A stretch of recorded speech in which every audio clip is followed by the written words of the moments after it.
All right. Diving into the next piece, the state of things, the beta condition. All right.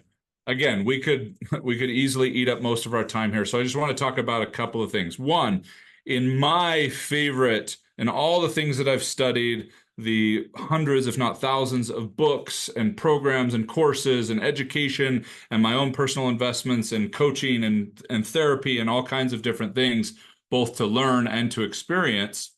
My favorite human development model, my favorite way of understanding us as humans from our phenomenology and our existential experience is spiral dynamics.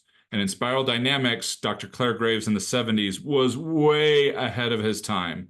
But when he talks about change, and this is everything from on a personal level to within your home, your community, your city, your state, your country, your society at large, it follows this process of having an alpha state, which is the most consistent state, then a beta condition where things start to get turbulent and shaky.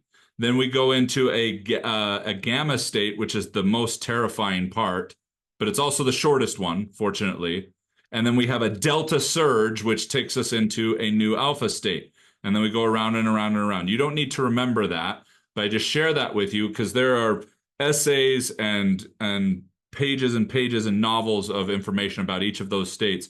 But right now, okay, for the first time in hundreds of years, the world is in a beta condition. Not just a community, not just a couple of countries. The world is in a beta condition, meaning we've been in an alpha fit where we've had reasonable solutions in quotations, reasonable solutions to most of our problems. And now we don't. We're guessing, we're trying to get back to the basics, and we are floundering, and we are finding ourselves more and more divided. That is the signature of the gamma state, which comes next, is we divide into evolving or revolting. The revolting is usually about going back to something, going back to what was good, what was better, back to the basics, back in my day kind of stuff. The evolving is what's next, which isn't a complete abandonment of what was here before. But not only are we in a beta condition on a sociological level, we're on a beta condition in an economical level as well. If any of you have read Peter Zion's book, The End is Just the Beginning, or paying attention to anyone who really understands the economic underpinnings of the world, we can talk about recessions all day long. We can talk about the dot bomb era and all these different elements, but we have never seen on a demographic level what is coming just in the next few years, let alone in the next decade. And we don't want to get into this too much. It can sound really scary if you aren't talking about some of the other things that we're going to talk about tonight. A beta condition can be incredibly difficult on your own. A beta condition can be incredibly difficult if you are in cultures and businesses that are stuck in the previous conditions answers. And especially painful when they are talking about evolution, but not acting, not bringing the energy of that transformation into the space. But one of the biggest factors, just to highlight out of dozens that Justin and I could be talking about tonight, is the shift in the demographic economy of the world as far as globalization. For the last half a millennia, we have been interacting as a world economy unlike ever seen before prior to that, without conquest, okay, fading out over the last 500 years, without one giant superpower that is trying to take over everyone else. There's been little blips here and there, sure, the wars, not ignorant of all of that. We're talking about far deeper than that, foundationally. And one of the biggest things that are tipping the scales right now, this is one of the biggest factors that I've seen and studied, is our demographics. The United States is one of 4 countries in the world that has more human beings under the age of 5 than over the age of 70. Let me say that again. We are one of 4 countries in the world that has more human beings under the age of 5 than over the age of 70, let alone the spread of the other demographics. We could talk all about the boomer generation worldwide and how ours had more babies than anybody else, and how that is such a huge plus for us. Does that mean it's going to be easy in North America? No. But it certainly means that we have a really unique opportunity to be an incredible foundation for the next era of the world, the next epic, if you will, or epoch, however you want to say it. The next epic where we started as hunter-gatherers, depending on the scholars you talk to, 100,000, 250,000 years ago. Then we got into agriculture. Wow, what a huge, huge shift. Then we got into the agrarian epic, where we started mechanizing and bringing technology into agriculture. Then we got into the industrial epic. What a massive shift. And you'll notice none of these happened overnight.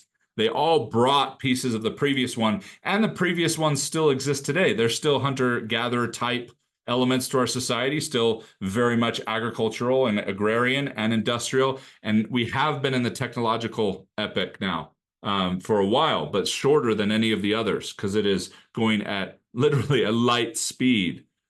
And Justin and I are here because we are very suspicious and very confident that the next epic is being ushered in right now, and that is what a beta condition does. Whether it's the demographics, the economy, the different things going on in the world right now, that yes, you could choose to be terrified of, you could choose to be excited about. Both of those we know neurologically are the same thing in the brain, just with a different story attached to them, okay? We're going to want to teach you how to be intentional about this. There are going to be some waves. They're going to rock some boats. We want to show you how to not only have a boat that can ride this out, but can also help other people to do the same. That's why coaches are so critical right now, because we believe the next epic is an epic of consciousness. It's the only thing that makes sense if this isn't the end, okay? And as Claire Graves pointed out, and as society at large for hundreds of thousands of years has pointed out, we've been saying it was going to end for 100,000 years, and it hasn't ended. There's no reason to believe it's going to end now. But as this next epic moves forward, this epic of consciousness, as this beta condition starts to bring in certain conditions that are going to change everything about what is priority in currency, what is priority in ultimate value, in lifestyle, in expression, in voice, in consciousness, in careers, in ways to make money. That's only going to accelerate. We will have more ways for you to provide for yourself than ever before, which is something that is amazing. We can talk about how difficult the economy is right now. There will be corrections. They are on their way, but it's going to be different than a recession. This is going to be a total gamma shift and delta surge that coaches, I believe, Justin believes, are going to play a huge role in. And not necessarily, I just did a certification and I created a Facebook page and I'm a coach. No, people that can really get into the human experience, both from a clinical understanding. As Justin said, you don't need to master those things. You just need to understand them enough to know how to navigate what you're gifting, what space, what energy you're bringing to the table to help in the consciousness of humanity, both in a practical way. If you're a business coach, or you're a nutrition coach, or whatever, as well as in a much deeper way, if you're a mindset coach or whatever it might be. So things are changing, and not just as a cute thing to say. But we could spend hours talking to you about what's happening demographically, economically, but I hope you get the point. Like, this is actually different. Justin. With things that are changing, Paul, like this is where, in the realm of understanding the psyche and psychology, like the self concept is changing. And so what we're looking at is interjecting values. We're looking at conditions of worth. How do we have, like, what do we value in our worth and the worth of others? And then also the locus of evaluation, how we're evaluating. And that's where the three things that we're going to come over today are so important to understand, because the process of understanding executive functioning and neurology, and possibly even how we're deceiving ourselves in the process, we can have a better understanding and flexibility to change with. everything that's happening around us Mm. rather than reacting to it. And how amazing is that? That if we have a greater understanding of how we can be more flexible, how we can be more taking initiative within the chaos and go with that flow. Because honestly, we are not programmed to change that quickly. Us human beings, and like we'll talk about that psychologically and nervous system wise, but there's things that we can do intentionally to make our set ourselves up to be Yep. flexible and be more adaptive with that change. Absolutely. Our biggest influence on change is going to be our life conditions. It's going to be the timing, the times that we live in. It's going to be the places that we live in. It's going to be the obstacles and the challenges that we experience, the people that we're around. And while every human being experiences relatively large shifts in their own little micro world, this beta condition is going to bring massive shifts in all of those things. Okay. The times are changing. The way we perceive and the way we experience the places we live are going to be changing, both internally and externally. And it's going to be incredible. It's going to be awesome and challenging. There isn't a manual for this. There are tools, there are principles, there are values, like Justin was talking about. And that's what we want to make sure coaches start to understand, regardless of what their niche is, or a coach like me who has no niche necessarily. And Justin, who is an executive function coach, but his niche is human beings. So that's a pretty good niche to have. And that's part of the upgrade. We want more and more coaches' niche to be the human being. And then you just happen to play on the playground of health or relationships or whatever else it might be. And also have the tools to be able to adjust your programs, your pricing, the way you present them to fit what's changing too. Because honestly, the way it's been taught at a core level is changing. Because we are creatures of more. There's always more. The more you learn, the more you find out what you don't know. The more you get to know yourself, the more you realize you don't know yourself. The more you buy, the more you want to buy. The more you get rid of something, the more you realize that catharsis is nice too, which is more, more, more, more, more. And that 500-year trend we were talking about has been a trend of more directed in consuming. Consumerism, as we understand it today in the world economy, has been a big deal for that last 500 years and has dictated much of how we have negotiated with other countries, our international affairs, how we've built our families and what is important to us in our households, what cars we drive, what causes we support and want to be charitably involved in, has been based in consumerism. It's been based in consuming more, acquiring more, getting more things. And then when we believe we have transcended those, we are still bringing getting more things, energy, and mentality to what we think are the more important things, ironically. That is changing. It's no longer going to be more consuming.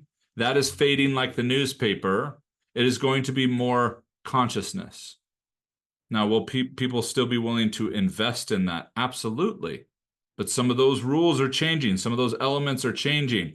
But please understand, this is not just a trend. This is not just, oh, wow, we've never marketed with email before. That was actually kind of a big shift in society, like being able to email lists. Then social media totally changed it. But those pale in comparison to the massive infrastructure change of a societal draw to more in consuming, to more in consciousness. This is not the end of consuming, but it is going to take a back seat. And coaches who understand what that means, why it is, and how to help people navigate that shift alone, let alone in a specific niche, those are the coaches that the world deserves right now. And these are the elements that we believe you're going to want to know to be able to do that.